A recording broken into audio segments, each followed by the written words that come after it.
This video is a quick overview of the fertility recommendation calculator that I built.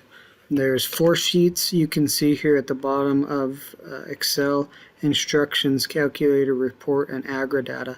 This is the instruction sheet that goes through and explains how to use this. You will want to go through and make sure you complete the steps, especially this first step.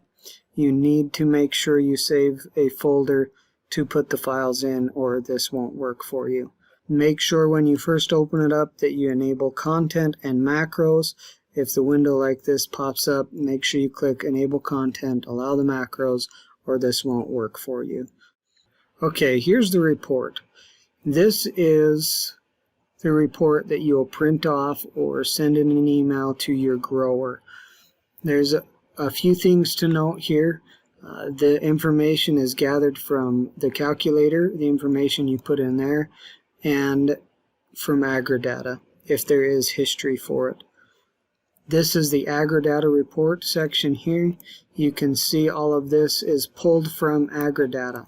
So if the field has information from agridata, it will automatically populate in here. If it does not have information, it will say no match. I'll just change this real quick so that you can see it says no match. There is no field high that is in agridata. I'm going to come back here, change it back to 61 so you can see the results. So this soil sample was pulled on 4/16/17. All this information is pulled from agridata, what the grower input and what the company input. This is the current field information pulled from the calculator. This is the station comparison, comparing the grower and the station which you'd be contracting to, or the closest station. This is the current results from the soil sample that was taken. This is the report from Stukenholz. This is our recommendation from the calculator that calculates all of this information for us, all the numbers, the inputs that are needed, as well as the nematode report. Down here at the bottom is a comment section for the crop consultants to insert a comment that they would like to put with this report before they send it to the growers. This is a map of the field to show where the soil sample was taken. You can put this in if you want. If you don't have one with the recorded track in the field, that's okay. You can also just take a screenshot of the map in like Google Earth or on Gaia, either one, and just stick it in. Just a nice reference that you have the right field. These buttons here are important. This button here at the top is a box that you will check if there is no agridata for that field. So if field 61 didn't exist, or when I had it as high, it said no match, you can simply click on this box and that will change all of the results to say no agridata. So that way the grower knows there is no record of this field in agridata that we have. It gives you this warning box telling you that this box is checked. That's okay.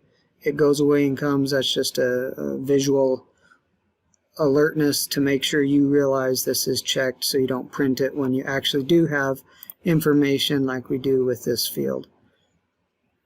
The print and save the report button is used at the very end. You will click this when you are completely done. It prints the report and saves it as a PDF in this file that you selected here. So this folder needs to be one of the first things you do. You select your folder. That's very important. It will save all of the files in that folder. This is a quick instructions on how to insert this map. I can give you a quick example from Gaia. If you go to Gaia and you push the Windows key, Shift and S, it gives you the snipping tool. You simply outline the field like that. It saves it to the clipboard. You can come back into Excel and click the green button and say yes, you are ready to continue, and it inserts that screenshot right there. You can delete the old one, and then you can resize this to however big you want. You can move it put it wherever you want. If you want to put it there, make it bigger. That's completely up to you how you want to put the map in. But you will have to do that. That is not generated automatically. Now let's go to the calculator to see how all of this is input. The calculator right now is filled out with information for a field. I'm just going to leave it in so you don't have to watch me put it in.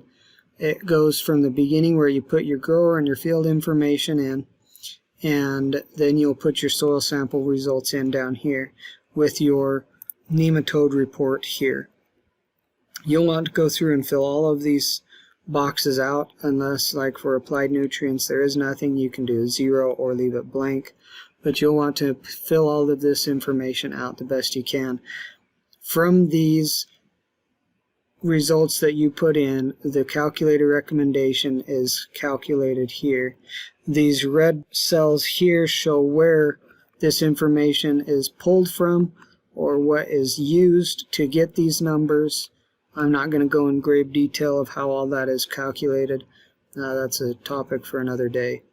If you disagree with any of these recommendations and say you think they need more than 122 units of nitrogen, then you can simply type in however many you want. So you could say 150, it changes it to green, and on the report it now says 150 units of nitrogen. And that is the case for all of these inputs. Whatever you type in the manual entry will override the recommendation onto the report. If you are done with the report, you can click on Clear Entries. That clears all of this information so that you can start a new report. This yellow box here is check or uncheck. This will check and uncheck this box here on the report, just so you don't have to go back and forth between the report if you need to check the box. Now these are notes pertaining to the field name that you used, whether there's an exact match or not to that field name. So if I change this to field 61, it tells me that there has been a field 61 found on the AgriData table. If you want to check to see if it's the right one, you can click on the hyperlink for the field name that's the result or the acres, and it will take you to AgriData and show you where that information is coming from on AgriData. If you can't seem to find the right field after a few attempts, or you just want to look it up to see what they've used before, at the bottom of the calculator is a table provided that shows all the fields that that grower has used in the past, plus how many acres that field was contracted at. So you can use that as a reference as well. You'll note there's a little comment box, or like a little note that comes up on all these cells just telling you what to input. You will want to make sure you have all those filled out, and then when you're done with that, if the report looks good after verifying that the AgriData is correct, after verifying that the results are correct, your recommendation is what you want it to be, then and you've got your comments and your map in, then you'll simply click the print and save the report and you are done. And then you can go back and clear the entries and start a new report. So that's it. That's the calculator. Hope you enjoy it. Hope it is a helpful tool for you. Thanks.